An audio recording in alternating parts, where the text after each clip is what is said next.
1장 36절부터 50절 중에서 제가 38절까지를 봉독해 드리겠습니다. 한 바리새인이 예수께 자기와 함께 잡수시기를 청하니 이에 바리새인의 집에 들어가 앉으셨을 때 그 동네에 죄를 지은 한 여자가 있어 예수께서 바리새인의 집에 앉아 계심을 알고 향유 담은 옥합을 가지고 와서 예수의 뒤로 그 발 곁에 서서 울며 눈물로 그 발을 적시고 자기 머리털로 닦고 그 발에 입 맞추고 향유를 부으니. 아멘. 기도하겠습니다. 사랑의 하나님 아버지, 감사드립니다. 오늘 또 귀한 복된 주일을 허락하여 주시고 무엇보다 하나님의 말씀을 들을 수 있는 거룩한 특권을 주심에 감사드립니다. 이 선포되는 말씀이 이 말씀을 듣는 모든 성도들의 마음에 성령으로 새겨주셔서 그 말씀 붙들고 모든 영육간의 질병이 치유되고 문제가 해결되며 하나님을 더욱 사랑하는 시간이 되어질 수 있도록 축복하여 주시옵소서. 감사드리며 예수님 이름으로 기도드리옵나이다. 아멘. 오늘 본문의 내용을 중심으로 그 발에 입 맞추고, 그 발에 입 맞추고라는 제목으로 말씀을 증거하겠습니다. 여러분, 누군가의 발에 입을 맞춘다. 굉장한 이 존경의 표시이기도 하죠. 개신교는 아니지만 캐톨릭에 보면 그 교황이 지나갈 때 손을 탁 잡고 어떤 많은 그 신자들이 보면 그 손에 입으로 존경을 표하는 입맞춤을 하는 것들을 우리 흔히 볼 수 있습니다. 그래서 얼마나 사랑하면은 그 팔에다가 입을 맞출 수가 있다는 것이죠. 그 반대로 생각하면 어른이 아이들에게 갓난아이에 태어났을 때 막 발을 붙잡고 그 발에다가 막 엄마 아빠들이 막 입맞춤을 막 합니다. 귀여워가지고 막 진짜 물고 빤다 그러죠. 이렇게 애들 막 귀여우니까, 사랑스러우니까. 근데 어른이 되고 애들이 다 컸는데도 막 발을 잡고 이런 경우는 잘 없습니다. 그럼 오늘 보면은 아주 두 명의 이 대조적인 인물이 등장하는 것을 보게 됩니다. 그래서 이 발에 입 맞추는 여인이 있는 반면에 오늘 예수님을 초대한 이 바리새인은 예수님 발 씻을 물도 주지 않는, 초청을 해놓고는 사실은 아주 대조적인 장면을 우리가 오늘 만나게 됩니다. 그래서 오늘 두 명을 잘 생각해 봐야 돼요. 예수님을 초청한 이 바리새인이 나중에 뒤에 보면 이름이 시몬이라 그래요. 시몬. 그리고 이 여인은 아마 막달라 마리아가 아닐까, 다른 복음서를 또 통해서 보면 그렇게 이야기합니다. 이 두 명의 인물을 잘 묵상해 보시면서 나는 과연 어디에 지금 속한 인물인가. 물론 일정 부분은 또 시몬처럼, 일정 부분은 또 마리아처럼 우리가 이런 마음이 공존하겠지만은 이 말씀을 잘 생각해 보면서 이 존경하는 것, 사랑하는 것, 더더구나 나를 구원하신 예수님을 내가 지금 어떻게 대하고 있는지를 생각해 볼 수 있기를 바랍니다. 그래서 지난 한 주가 어린이날, 어버이날 이렇게 지나가잖아요. 어떻게 보면 형식적인 것 같지만은 그 형식 속에 또 내용이 담겨 있다는 것이죠. 그래서 굉장히 좋은 것 같아요. 왜냐하면은 우리가 이제 여러 가지 상황에 따라서 딱 그날 모이지는 못해도 생각하는 것이죠. 늘 생각하지만 집중적으로 우리 아이들에 대해서 생각하고 집중적으로 부모님의 그 은혜에 대해서 또 생각해 본다. 저는 나이가 들수록 참 이 나를 잘 정했다 이런 생각이 들더라고요. 왜냐하면은 이 바쁜 생활 속에서 아버지 생각하고 엄마 생각하고 이러지만 사실은 내 삶에 바빠가지고 그렇게 깊이 생각을 못할 때도 많이 있거든요. 근데 그늘은 날이 있기 때문에 부모님에 대해서 또 살아계실 때 이런 행동을 했고 어떻게 했고, 그 어려운 중에서도 그 안동댐까지 데려가가지고 그 사진이 남아있거든요. 우리 시골에 살 때 끝까지 가가지고 어떻게 사진이 남아 있어요. 그 옛날 오비베어스를 좋아해가지고 오비베어스 모자를 탁 쓰고 있는 저의 모습, 그 아기 때 그 귀여운 모습, 그 모습을 아직도 기억이 나는데, 그러니까 이제는 같이 그렇게 다닐 아버지도 안 계시는구나 이런 생각을 하는 거예요. 어버이날이 되면은. 우리가 어버이날이 있다, 또 어린이날도 그렇잖아요. 이제 애들이 매일매일이 어린이날이랑 마찬가지인데도 또 어린이날이니까 다시 하나님이 선물로 주신 자녀들을 생각해 보는 거예요. 큰애는 이제 나도 용돈 안 줘요? 어린이날인데 어린이라 하기엔 너무 크다. 이런 생각이 이제 들고, 아직 그 둘째는 좀 어린이 같고.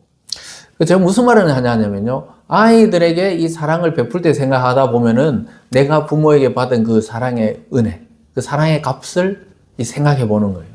그래서 우리가 다 할 수 없는 사랑. 그래서 부모님의 은혜는 갚을 길이 없다는 게 정답이에요. 그래서 우리가 아이를 낳아서 우리가 또 아이를 사랑하면서 그 부모의 사랑을 사실은 갚는 거지. 위로 갚을 길은 사실은 없어요. 우리가 뭐 한다고 해봐야 뭐 얼마나 하겠습니까? 그래서 우리가 그것을 은혜다 그래요. 그 은혜란 것은 값없이 받는 선물, 값없이 받는 사랑을 은혜라고 이야기합니다. 그리고 우리에게 부모를 주신 이유가 뭡니까?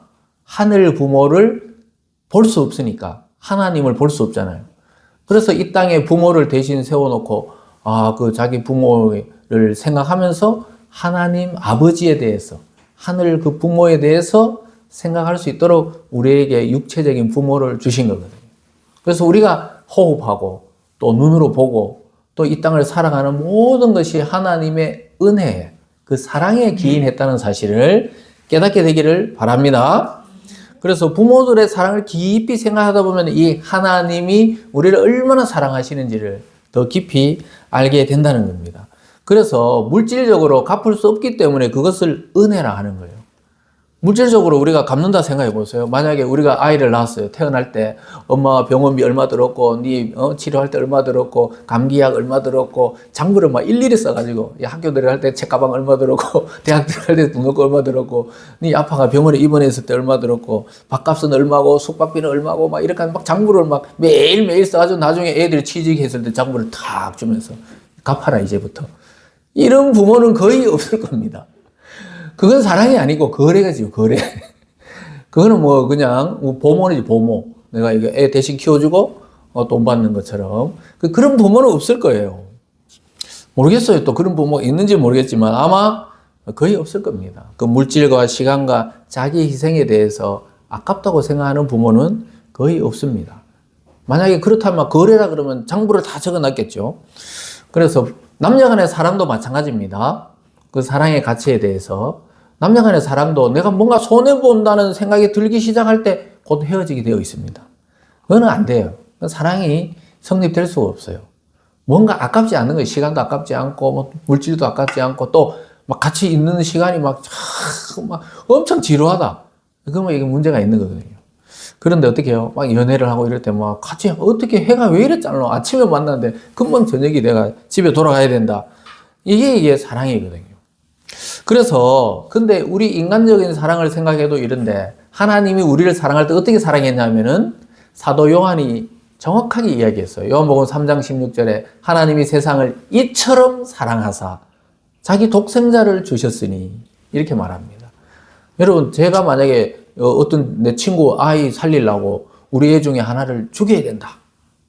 내가 딱 죽여가지고 옆집에 살려야 되겠다. 이런 부모는 없을 거예요, 사실은. 차라리 옆집 애를 죽여가 내 애를 살린다면 좀 이해가 되지만은. 근데 하나님은 그렇게 하셨다고 이야기합니다. 자기 독생자란 말이 독자란 말이 아니에요. 이 우주의 유일하신 존재.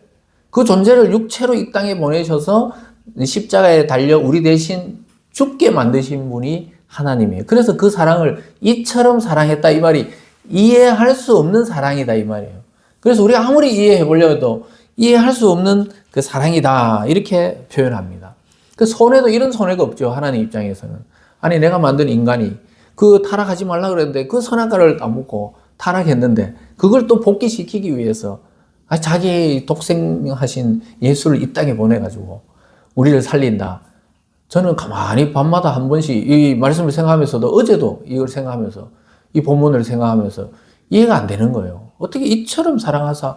그래서 이해할 수 없는 사랑이지. 그래서 우리는 그걸 믿는 거지. 이해 못 해요. 아이들이 이 부모 마음 다 이해 못 합니다. 제가 예를 들어서 나이가 이렇게 돼도 저희 부모님이나 장인, 장모님 이해를 다 못 하는 거예요. 왜냐? 그 나이가 돼봐야 이제 또 그 감정, 그 느낌, 그것으로 자녀들이나 후대들을 이렇게 바라보는 걸 느끼겠죠. 지금 아이들이 이제 좀 크면서 옛날 아버지도 이랬구나. 아유, 엄마도 이랬겠구나. 조금 이해하는 거지 100% 이해하지는 못하는 거예요. 이게 굉장히 그러니까 있잖아요. 우리가 노인을 이해한다. 이해 못해요. 가만히 있어도 아프다. 이게 이해가 안 되잖아. 그러니까 이해를 못한다니까요. 그냥 아프시구나. 이렇게 생각하는데 이제 본인이 이제 그렇게 돼 보면은 아는 거예요. 그래가지고 저도 그렇잖아요. 50대 이제 중반으로 이제 치닫고 있는데 사람들이 아유 그래도 젊어 보이네 이러니까 기분이 좋잖아요. 근데 여러분 아주 놀라운 일이 있었습니다. 제가 지하철 타고 한번 여기 차를 요 교회에 놔두고 서부정류장에서 볼 일이 있어가지고 지하철 반월당으로 가고 있었거든요. 제가 난생 처음으로 자리를 양보하더라고 청년이. 제가 충격을 받아가지고 딱 탔는데 갑자기 그냥 나는 서 있는다고 서 있는데 내 앞에 딱 앉아있는 웬 청년이 일어서더라고요. 자리를 양보하더라고요. 내가 설마 옆에 돌아봐도 쟤밖에 없는데 그래 내가 괜찮다고 막 극구 사양하면서 안 앉았어요. 가만히 있었어요. 그 의원 할머니가 저보다 나이 많은 할머니가 자기 앉아도 되겠냐? 예, 앉으세요 하면서 반월당까지 꼿꼿하게 서갔습니다. 이게 있잖아요. 좀 당황스러운 거예요. 그러니까 그 20대나 뭐 한 10대 후반 청년이나 청소년이 봤을 때는 저도 이제 자기보다 나이가 훨씬 많아 보이는 거예요. 이럴 때 충격을 받는 거예요. 근데 제가 훨씬 10년 전에, 10년이 넘었죠. 서울에 있을 때, 그 의사 선생님이 있잖아요. 딱 있잖아요. 진료받으러 들어갔는데, 저보다 더 젊어 보이거나 비슷해 보이는 의사 선생님이, 아이고, 아버님 이쪽으로 앉으세요. 이 말도 막, 그 말 들었을 때도, 왜냐면 그 동네에 그 외과인데, 그 정형외과인데, 그 할아버지 할머니들이 많이 오거든요. 이 습관이 됐다고 저는 생각해요. 습관이 됐다고. 아버님, 아이고, 이쪽으로 앉으세요. 얘기하는데, 제 집에 와서 있잖아요. 아이, 보고, 제목 아버지란다. 그래, 아버지는 아버지지. 근데, 자기랑 나이 비슷해 보이는데. 근데 이번엔 더 충격받았어요. 저는 아직 무료로 지하철 탈 나이가 아니거든요. 난생 처음 그러니까 좀 진짜 당황스럽더라고요, 이렇게. 자주 그런 일이 있었으면 되는데. 그래서 제가, 거울을 막 비춰보면서 이게, 그래서 그 다음 주가 머리를 파마해버렸어요. 너무 직모래 그랬구나 싶어가지고.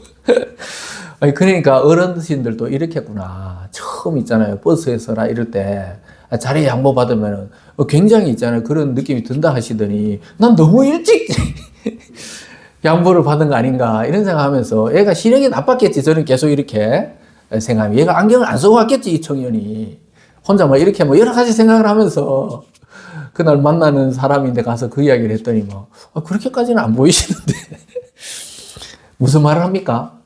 그러니까 이게 애들이 바라보는 저의 나이와 제가 느끼는 나이가 다른 거예요.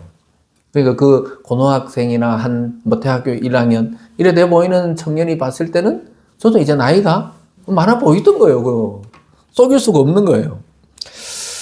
무슨 이야기 하다 이래 된다 하면 이제 사랑에 대해서 하나님에 대해서 이렇게 이야기하다가 부모님을 이해할 수 없는 것처럼 근데 하나하나 나이가 들면서 이해가 가듯이 하나님에 대한 사랑도 처음 교회 나와서 다 깨닫지는 못해요. 근데 말씀을 듣다가 보면 막 자기도 모르는 눈물이 줄줄 흐를 정도로 하나님이 날 위해서 이 독생자를 이렇게 보내셨구나. 이 사랑을 깨닫게 되는 것입니다. 오늘 주위의 사람들이 깜짝 놀랄 정도로 한 여자가 예수님께 와가지고 막 눈물을 흘리고 머리털로 막 발을 닦는 모습을 보게 됩니다. 오늘 첫 번째 보면요. 이 죄를 지었다는 한 여자가 예수님께 와서 향유를 막 그냥 발라주는 게 아니고 들여부었다는 사건이 나타납니다. 다른 복음서에는 막달라 마리아가 그렇게 했다고 이야기하고 지금 누가복음에서는 죄 지은 한 여자 이렇게 말하는데 그래서 좀 약간 해석상의 논쟁이 있어요. 이 죄라는 것이 그 당시에 창기를 보고 죄 지은 여자다 이래 말하기도 하고 또 이 귀신 들렸었거든요. 막달라 마리아는. 그 막달라 마리아가 귀신 들려가 막 7 귀신이 들렸잖아요. 그 말은 막 매일 다른 사람이 되는 거예요. 이 사람이. 매일. 오늘은 막 웃었다가 내일은 막 화를 냈다가 막 완전히 7가지의 정신분열이 온 거예요. 그러니까 막 요즘 말로 하면 그렇게 막 돌아다니는 거예요. 그랬던 여자가 예수님의 그 치유를 통해 치유를 받았어요. 만약에 이 죄 지은 여자라 그래도 예수님이 죄 용서를 받은 거예요. 그러니까 둘 다 좋아요. 그런데 어쨌든 오늘 초청한 바리새인은 예수님을 악한 호기심으로 초청한 거거든요. 예수님을 초청해 놓고는 이 사람이 정말 하나님으로부터 온 사람인지 아닌지 살펴보자 이렇게 해가지고 쳐다보고 있는 중이고 그런데 이 여인은 예수님을 사랑의 눈으로 바라보고 있었던 거예요. 지금 바리새인의 입장은 뭡니까? 36절에 보면요. 한 바리새인이 예수께 자기와 함께 잡수시기를 청하니 이에 바리새인의 집에 들어가 앉으셨을 때 그리고 예수님을 초청한 바리새인이 나중에 밑으로 가다 보면 이름이 시몬이 바리새인은 예수님과 적대적 관계였거든요. 좀. 예수님을 항상 비난하고 또 책 잡고 또 그리고 세례요한에 대해서는 막 귀신 들렸다 하고 예수님에 대해서는 먹기를 탐하는 자라 하고 막 이렇게 아주 비난했던 자들이에요. 예수님 제자들이 밀밭 사이로 가서 막 손으로 비볐을 때는 안식일을 범했다고 그러고 막 이렇게 비난하던 자인데 좀 유력한 이 바리새인 중에 한 명인 시몬이 예수님을 식사에 초대했어요. 근데 예수님 우리 같으면 막 우리를 적듯이 하는 사람 집에 안 가잖아요. 불편한 거 아니까 아니 그래 다음에 봅시다 이러는데 예수님은 아무도 차별하지 않아요. 자기를 적대하든 시험하려고 부르든지 아니면은 가난한 자가 부르든지 나중에 막 이 세리장 삭개오가 부르면 삭개옥 하면 막 죄인으로 봤거든 사람들이. 근데 예수님은 그 집에 오늘 자겠다 이렇게 이야기하는데 오늘 바리새인의 초청에도 응해서 들어갑니다. 근데 원래 그렇게 들어가면은 나중에 보시면 알겠지만 막 보통 유대인들은 발 씻을 물을 줘야 되거든요. 건조한 땅이기 때문에 주로 샌들 같은 신발을 신고 다니니까 손님이 오면은 발 씻을 물 주는 게 예의예요. 우리나라 같으면 뭐 예를 들어 우리 교회 들어올 때 맨발로 들어온 것보다는 슬리퍼를 주듯이 이렇게 있잖아요. 이 주는 게 예의인데 아무것도 안 주고 있었어요. 근데 어떤 여자가 그것을 딱 보고 있다가 예수님의 뒤로 와서 울기 시작합니다. 왜냐하면 이 여자는 이미 예수님을 아는 여자고 예수님께 죄사함을 받았던 사람인 것 같아요.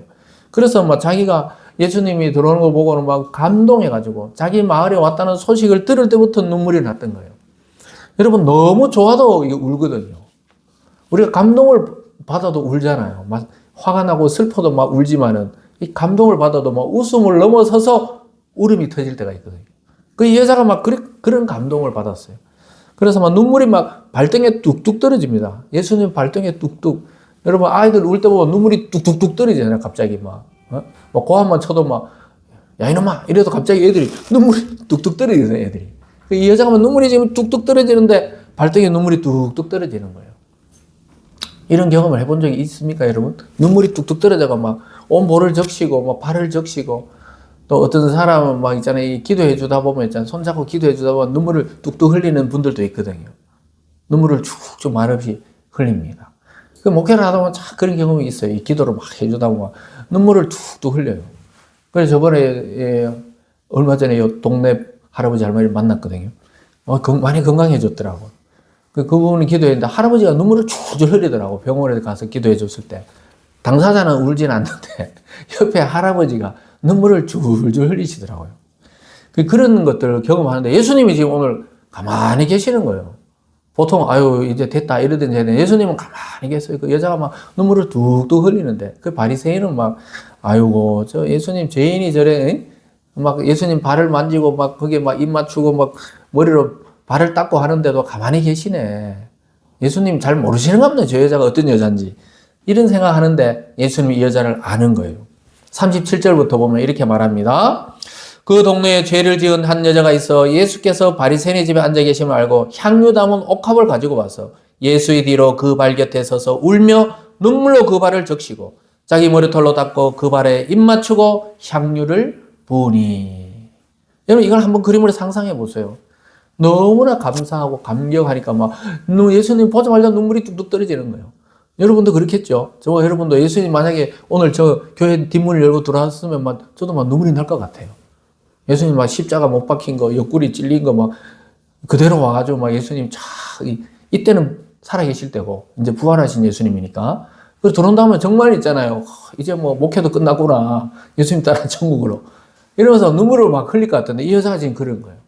자기 죄를 사해주고 자리를 치유해준 예수님을 보니까 막 눈물이 뚝뚝 흘리는데 그걸 어떻게 해요? 자기 머리털을 가지고 예전에 여자들 머리 다 길잖아요. 머리털로 수건도 아니고 머리털로 싹싹 닦고 있는. 보통 사람 같으면 이 여자가 왜 이러고 이렇게 밀쳐야 되는데 예수님은 가만히 계세요. 이때도 닦든지 안 닦든지 예수님 가만히 지켜보세요. 그러고 나서 어떻게 해요? 그걸 다 닦고 나서 그 발에다가 입 맞추는 거예요. 이 극도로 존경한다는 표시입니다. 너무나 표현할 길이 없어가지고 그 입 맞추면서 뭘 해요? 향유를 바르는 게 아니고 자기가 평생 모아온 이 비싼 향수나 생각하면 돼요. 이 향유라고 하는 거는 그 당시에 유대 여성들이 이 문화에서는 자기가 처녀이면은 결혼할 때 첫날 밤에 목욕할 때 쓰려고 싹 발라주고 신랑내도 발라주고 온 그 사랑의 향기를 풍기는 그런 향유인데 발라주는 게 아니고 완전히 들어붙는 거예요. 이걸 지금 다 들어부어도 아깝지 않을 분이다 이 말이에요. 예수님이 얼마나 존경한 분인지를 이야기하는 거예요. 여러분, 우리도 만약 예수님 만나면은 만약에 100병이 있으면 100병 다 부어드릴 거예요, 아마. 그럴 정도로 존귀한 분이라는 것이죠. 그 또 하나는 뭐냐? 그 신랑 신부에게 그 사용하고 또 하나는 시체를 닦을 때. 마지막 돌아가시면 향유를 바르러 가잖아요. 막달라 마리아하고 나중에 예수님 막 돌아가신 그 동굴에 막 가보잖아요. 시체 있나? 근데 부활하셨잖아요. 향유를 발라주러 갔거든요. 시체가 빨리 부패하기 때문에 유대인들의 그 날씨에서는 우리나라 장례문하고 다르잖아요. 또 이 동굴 같은 데 넣어놓기 때문에 그거 빨리 발라줘야 되는데 마침 십자가에 있다가 바로 안식일이어가 안식일에 못 발라줬기 때문에 안식 후 첫날에 달려갔잖아요. 그러니까 예수님이 다른 복음서에서는 가만 놔둬라. 막 가룟 유다가 막 이거 허비하고 있습니다. 이러니까 막 낭비하고 있고 가난한 자들에게 이거 팔아 나눠줘야 되는데 이 여자가 지금 이러니까 예수님이 나의 장례를 예비하는 것이니까 가만둬라 이랬거든요. 여기서는 좀 아마 이게 다른 사건일 수도 있어요. 어쨌든 머리털로 하고 입을 맞추고 얼마나 사랑을 표현하는지 몰라요. 사랑하는 여러분. 그래서 우리가 기쁨의 눈물도 있잖아요. 어제 집에서 우연히 보니까 이번 또 이 짧게 봤지만은 그 집에서 앉아 밥 먹다 보니까 시상식 그 전날 했던 장면 보니까 요즘 시상하면 그렇게 울더라고요. 상을 받는 특히 여배우들이나 또 여자 코미디언 중에 한 분이 그렇게 울더라고요. 자기가 시상하러 나왔는데 자기가 있잖아요. 이렇게 상을 받는 장면을 곧 딱 봤는데 그렇게 우시더라고. 그게 바로 슬프다기보다는 막 감격하고 기쁠 때 예수님 만나서 막 이렇게 하는 거예요. 사랑하는 여러분, 우리는 직접 예수님을 눈으로 볼 수 없지만은 이 기도할 때 또 말씀 듣고 감동을 느낄 때 정말 예수님을 사랑해서 우리의 전 존재를 드릴 수 있기를 주님의 이름으로 축원합니다. 오늘 두 번째 보면요. 예수님께서 이 여인의 행동에 대해서 평가하시는 것을 보게 됩니다. 예수님께서는 그 사랑의 가치와 깊이를 이해하시고 그 여인이 어떤 행동을 했는지 평가를 해주시는 걸 보게 돼요.